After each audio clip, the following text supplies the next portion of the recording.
Almost deserted, the tiny Isle of Ulva is on the brink of a new era. A fold of Highland cattle is just the start, finds Sandra Dick. Under a watery blue winter sky, Ulva's hairy-backed new residents piled side by side onto a small barge for the short journey from Mull, on their way to help breathe fresh life into the Inner Hebridean island. With hooves clattering on the metal deck of the Maid of Ulva, a navy blue and white barge owned by a salmon farm business and loaned for the occasion, 11 blonde, brunette and raven-haired young Highland heifers took their first and highly significant steps onto the island's slipway, and towards a new chapter in the Isle's very checkered history. The first fold of Highland heifers to set hoof on Ulva in countless years is now settling into their new home. Soon they'll be joined by 20 more and sent to graze on land which hasn't seen cattle for decades. Of course, on the surface, the arrival of Ulva's newest residents may seem slightly underwhelming.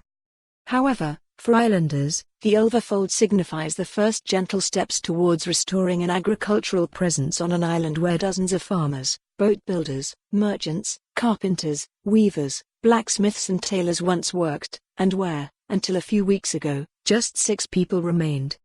The fold of cows' first task will be to graze on wild and overgrown former farmland, trampling down the troublesome bracken and restoring a healthy environment for native species to flourish.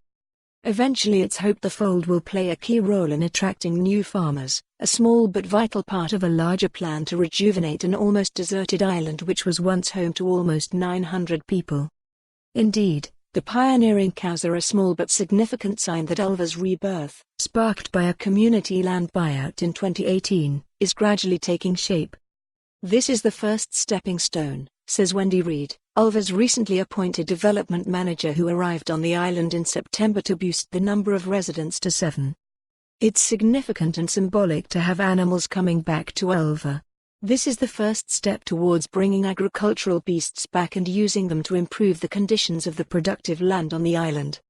As well as paving the way towards the reintroduction of farming activities, the cow's presence is hoped to help boost biodiversity and help support corncrakes and rare species such as the slender Scotch burnet moth.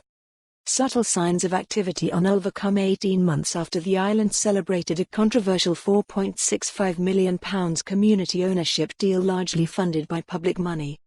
Some argued it was a harsh day for the island's owner, Jamie Howard. Recently widowed and whose family had owned Ulva for 3 generations, his hope to sell to his preferred bidder was removed from his hands by Scottish Gov. For more on this story, visit the news article link.